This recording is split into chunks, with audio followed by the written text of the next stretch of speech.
Kaunataccen Ubangiji, godiya ga Allah Uba wanda ya nuna mana wannan rana, ranar Laraba, kwanan wata biyar ga watan farko, watan Janairu shekara 2022.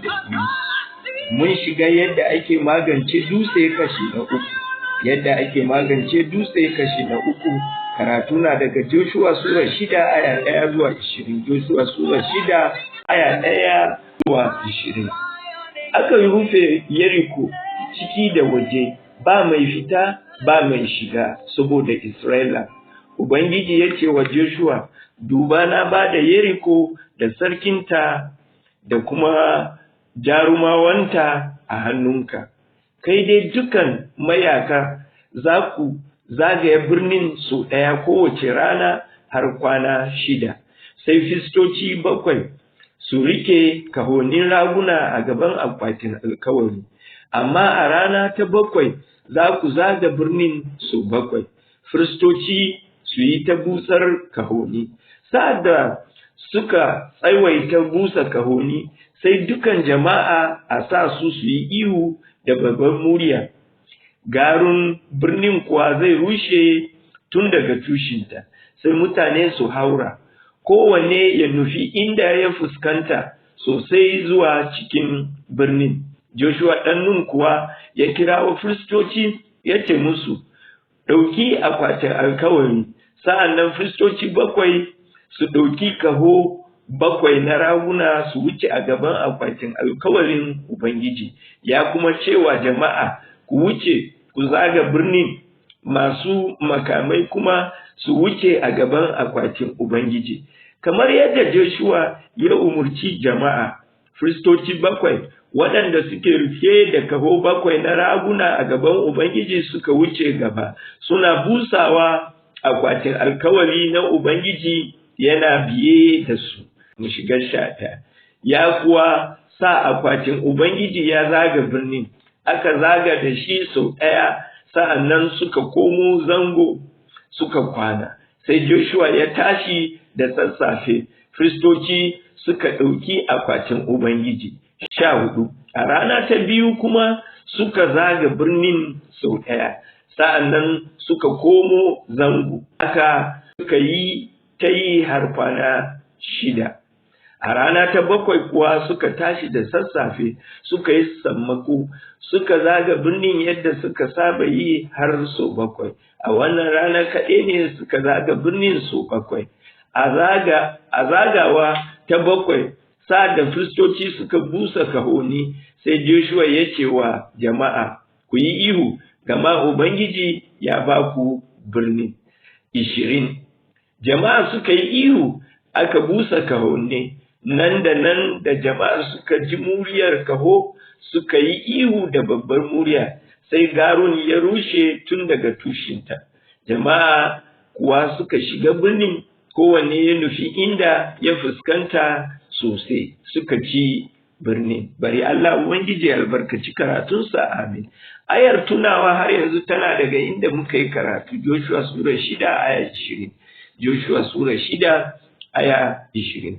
Jama'a suka yi ihu sa'ad da firistoci suka busa kahoni, da jama'a suka ji karar kaho, sai jama'a suka yi ihu da babbar tsowa. Bangon ya rushe har jama'a suka haura, suka shiga cikin birnin, kowa ya miƙe a gabansa suka ci birnin. Joshua Sura 6 aya 20. Jama'a suka yi ihu sa'ad da firistoci suka busa kahoni, da jama'a suka ji karar kaho, sai jama'a suka yi ihu da babbar tsowa.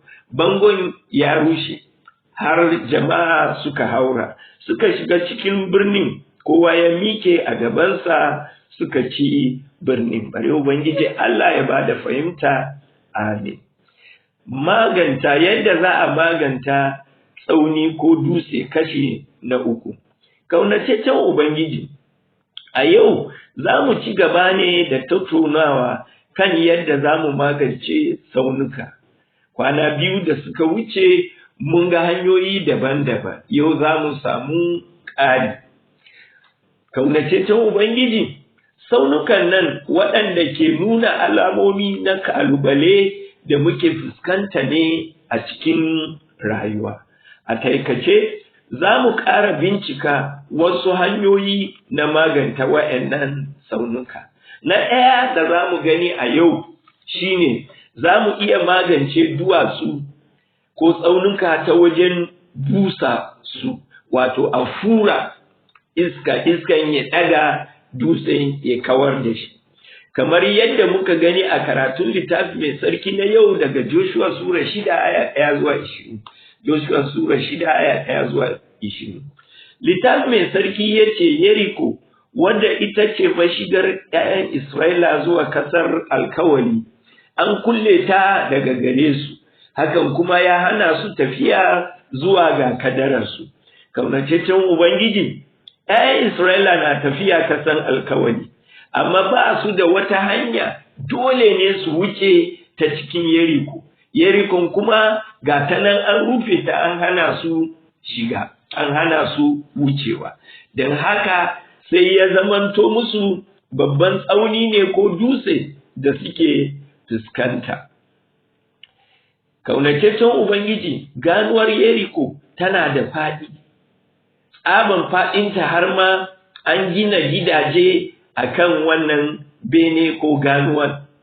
Don haka ya zama babban tsauni ne ko dutse ga Isra'ilawa. Mafita kawai shine busa bangon nan ta rushe. Duk da haka wannan yana bukatar taimako irin ta ruhaniya. Bayan da Isra'ilawa suka yi abinda Ubangiji ya umarce su, sai ganuwar birnin ya rushe, suka shiga birnin Yeriko a sauwaƙe. Za mu ga wannan a cikin Joshua Sura 6 aya 20. Joshua Sura 6 aya 20 yace, jama'a suka yi ihu, aka busa kahoni, nan da nan jama'ar suka ji muryar kaho, suka yi ihu da babbar murya, sai garun ya rushe tun daga tushinta. Jama'a kuwa suka shiga birnin, kowanne ya nufi inda ya fuskanta sosai, suka ci birnin. A cikin ayar da ke sama da muka gani yanzu muka karanta Joshua Sura 6 aya 20. Joshua Sura 6 aya 20. Za mu iya ganin cewa biyayyar da mutanen suka yi ta buge dutsen daga hanyarsu, wato ta kawas da wannan tsaunuka da suke fuskanta. Kaunataccen Ubangiji, ƙarin bayani wata hanya kuma na magance dutse da za a kara a yau ita ce ta zama bisa dutse, wato a hau kan dutsen a yi zama a kanta. Wannan yana nufin yin rayuwa sama da mulkoki da ikoki, kamar yadda yake cikin yanayin annabi Elisha a cikin Sarakuna ta 2 Sura 4 aya 18 zuwa 37 mu karanta. Sarakuna ta 2 Sura 4 daga 18 zuwa 37. Sarakuna ta 2 Sura 4 18 zuwa 37 mu karanta shi. Mazaunan tsanuka masu hawan dutse ne, wato duk wanda zai zauna a kan dutse dole ne a kasance an zama masu hawan dutse. Kari ga haka, wato wata hanyar magance tsaunuka da za mu ƙara gani a kan yau na uku kenan, ita ce za mu iya tashi sama da duwatsu kamar tsuntsu, wato mu fire bisa kan duwatsu. Ishaya Sura 40 aya 31. Ishaya Sura 40 aya 31 yace, mu hau da fuka-fuki kamar gaggafa sa'ad da muke jira ga Ubangiji. Idan muka dubi wannan Ishaya Sura 40 aya 31, Ishaya Sura 40 aya 31 ya nuna mana cewa duk mai jira ga Ubangiji, mai sauraro ga Ubangiji za a ga cewa kamar gaggafa, haka nan za dinga firewa, ana nasara bisa ga duk wani tsaunuka da muke fuskanta. Na koyar a wurare da yawa cewa madaidaiciyar hanyar jira ga Allah ita ce ta wurin yabo mai girma, da bauta da kuma sujada. Kaunataccen Ubangiji, a salin da muke jira ga Ubangiji domin nasara, mu zamanto masu yabon Allah, masu yi masa bauta, masu yi masa sujada. Idan muka yi haka, karfinmu zai sake sabunta kamar yadda Ishaya Sura 40 aya 31 ya faɗa. Ishaya Sura 40 aya 31. Kuma makiyan ba za su taɓa yin nasara a kanmu ba, kuma ba za mu gaji cikin tafiyar rayuwa ba. Bari Ubangiji Allah ya ba da zarafin wannan amin. Kuna son cin nasara kan tsaunuka da ke hana cin gabanku a rayuwa? To, ku yi jira ga Ubangiji cikin yabo da sujada da shaidar godiya ga sunansa mai sarki. Bari Ubangiji Allah ya ba da zarafin yin haka. Amin. Kaunataccen Ubangiji, inda aka mai da hankalinmu addu'a aka bamu, addu'a na nan kamar haka. Uba, ina roƙonka ka koya mini yadda zan magance duwatsun rayuwata, ka sa ni nasara, ya Ubangiji, a cikin sunan Yesu, amin. Maimaitawar addu'a, Uba, ina roƙonka ka koya mini yadda zan magance duwatsu ko tsaunuka na rayuwata, ka sa ni nasara a cikin sunan Ubangiji, amin. Kaunataccen Ubangiji, karatun littafi mai tsarki cikin shekara muna cin gaba da farawa Sura 15 zuwa 18.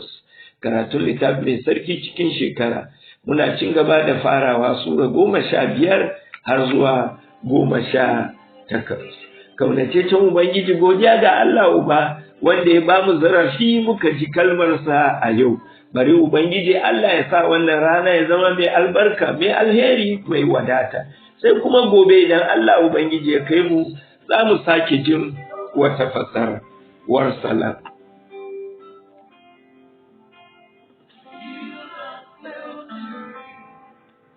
This is where I want to be, in your presence.